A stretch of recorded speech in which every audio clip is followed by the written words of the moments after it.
What's up, everyone? Welcome to the channel. My name is Nick, and today we've got a request from Alex over on Patreon. Thanks again, Alex. I really appreciate this one. We've actually got some comedy that we're going to be playing today. Australian-themed party, live from Denver. This is 800-Pound Gorilla comedy. So Monty Franklin is the comedian. And I can't wait. I'd actually love to do some more comedy here on this channel, so if you guys have suggestions, please send them my way. I do love other type of content other than just music reactions, so I was thinking even about some long format stuff like movies. Let me know what you think. Let's hop right into it though. Make sure to go support 800-Pound Gorilla comedy after this, and as well as Monty Franklin. And if you enjoy what you see here, consider subscribing, leaving me a comment, and perhaps checking out my Patreon, which is the best way to support this channel. Okay. This is what's going to happen, okay? We're just telling jokes. They're just jokes. Just jokes, okay? It's just comedy. Comedy. Look, the word's right there. Comedy, okay? Just let's all remember that. No one's allowed to get offended. Absolutely not. A lot of people are getting offended very easily these days. True. And then everyone's just worried about saying the wrong thing. And I know that you are, because you do the same thing that I do. If you're driving along in your car, and you've got passengers in your car, and you answer a phone call, and it goes on speakerphone, the first thing you say is, just letting you know that you're on speaker, and there's other people in the car. Straight up. You may as well say, don't talk about the shit we usually talk about. There's other people here.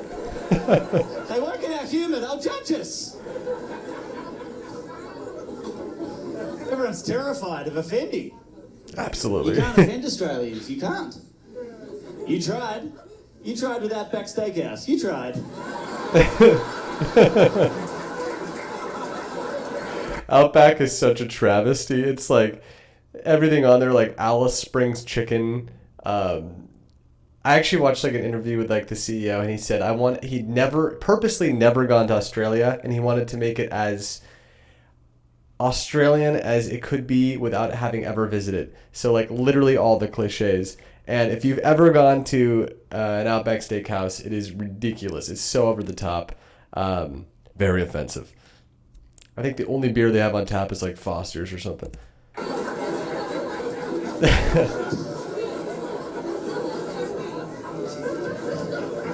Fuck you, America. How dare you?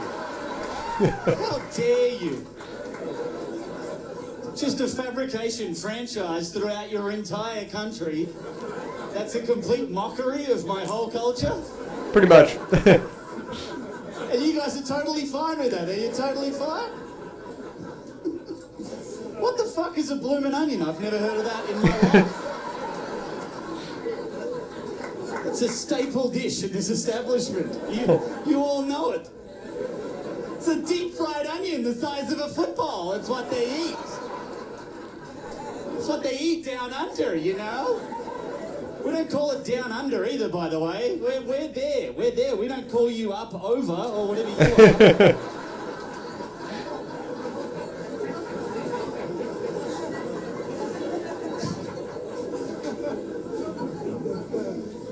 I'm not offended by Outback Steakhouse. I think it's hilarious. I don't care. There's more stupid shit that we've done in my country that you could make fun of. Much more embarrassing stuff. I'll give you 3 examples, okay? These are 3 examples of some stupid shit that we've done in my country. So if you ever meet Australians, bring these ones up instead of Outback Steakhouse. So in the 60s, we had a Prime Minister who drowned. He was Prime Minister at the time. His name was Harold Holt. He drowned swimming off the coast of Australia, never be found again. And in Melbourne, Australia, where I'm from, in his honour, we built the Harold Holt Swimming Centre. That's nuts.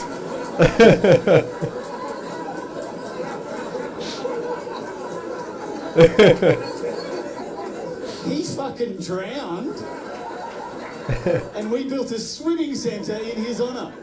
What a pack of assholes. That's so insulting.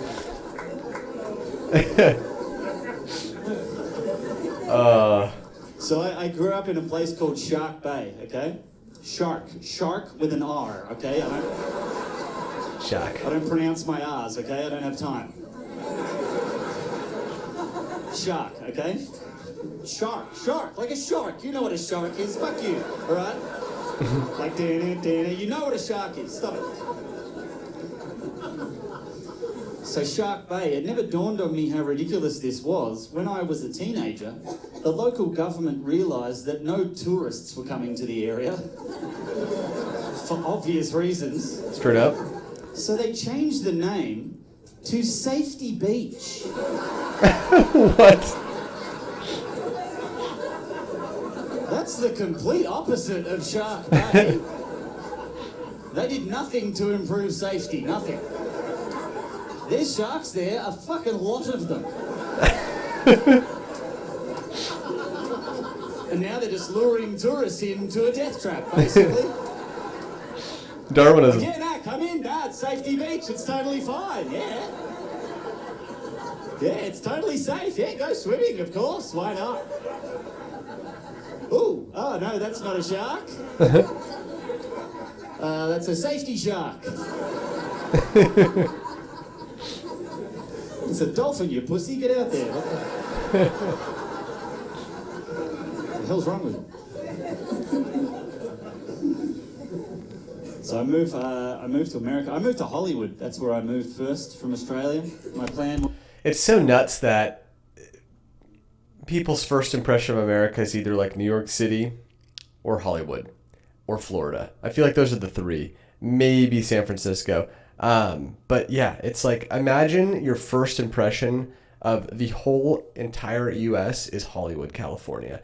I live in California. LA's okay. I'm not a huge fan of LA, but to be fair, there's like a lot of amazing like culture there, great restaurants. Hollywood is like absolutely filthy, destitute, literally the opposite of what you see on television.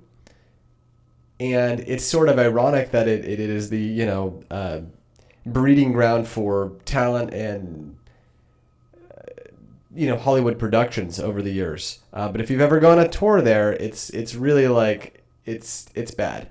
And in comparison, I mean, this is sort of a little rant, you know, I live near San Francisco, California, which gets completely ripped on in the media. SF's a beautiful city. Like some of the best restaurants, surrounded by amazing nature, beautiful neighborhoods. There's one, like maybe two parts of the city that are a little seedy, and that's what you see on the news.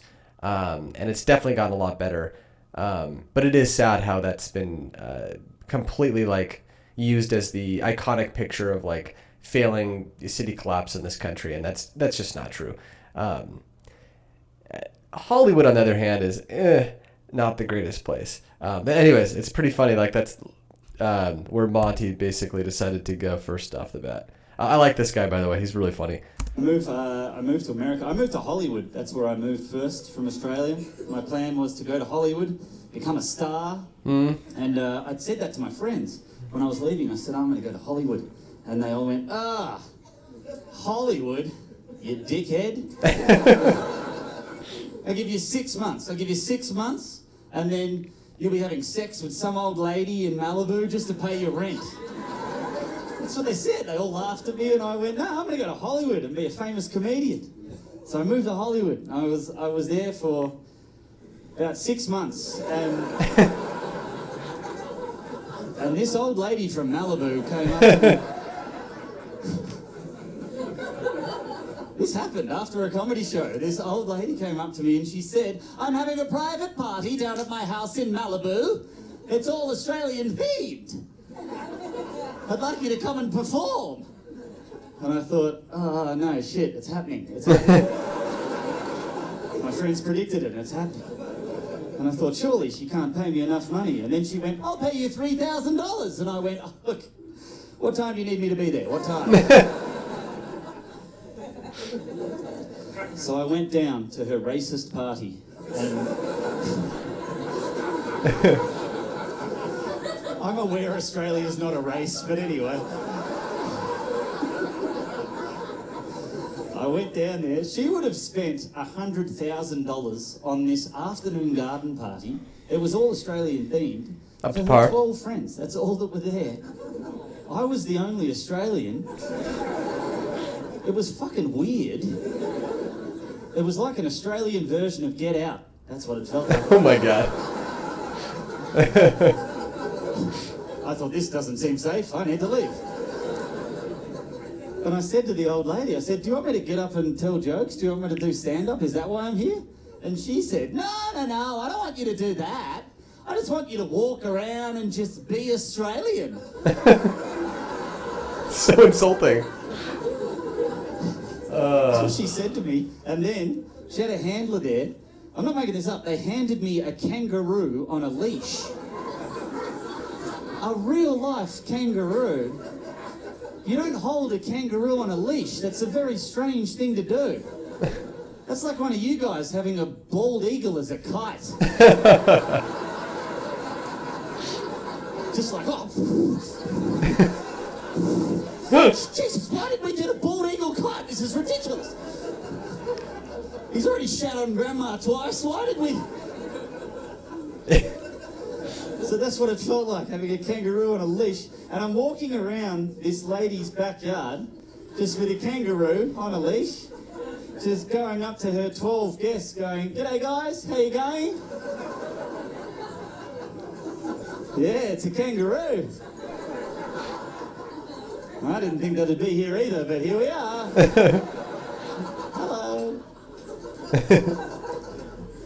Anyway.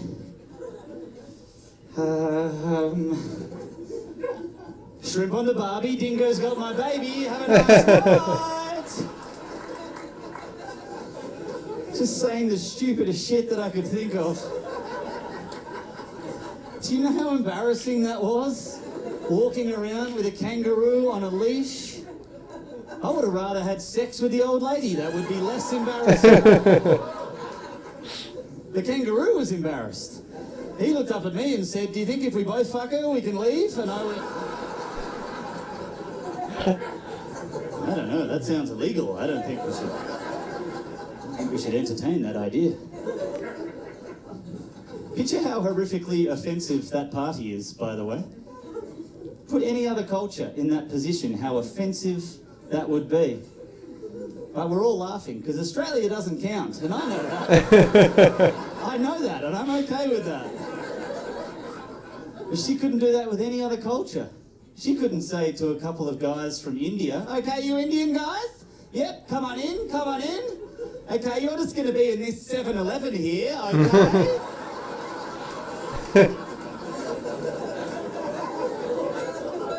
I don't want you to just get angry if anyone comes in. Just be like, oh, stop reading the magazines. Get out of here. She can't do that. But she can't say, okay, and you 6 Mexican guys, can you go on the other side of the fence and just try and get into the party? Oh my God.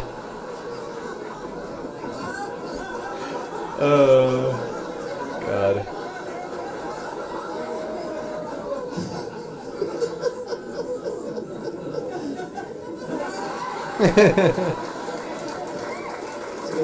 Just remember that we're all friends. We're all friends here. Let's all remember, Outback Steakhouse is a thing that exists. Let's all remember. Dash, have you got that picture? I want to show you guys. Oh my God. I was making that up. Mate. Oh my God. Look at the t-shirt they made me wear. And I'm just like, yeah, okay. Walking around the yard. Look how big the kangaroo is. That would have beat the shit out of me. Dude, that kangaroos are no joke. Like they punch, they kick. He's lucky he's still walking. That isn't like absurd that happened. That is absurd, but it doesn't surprise me in the slightest that would take place in LA. Like, not in the slightest. You get to a level of wealth where it's just like you have no idea what to do, and so you just start approaching random people and screwing with them. And that's basically what it was. And the worst part is if that story is actually true, that woman probably thought she was doing this guy a massive favor. and that there was nothing wrong with this. That's nuts. That's nuts. Monty Franklin. He's pretty funny. I haven't seen a lot of Australian comedians, actually, so I'll have to check out some more. Aussie comedy, they're pretty crude, and I like that. Jim Jeffries is someone I've definitely seen a lot of.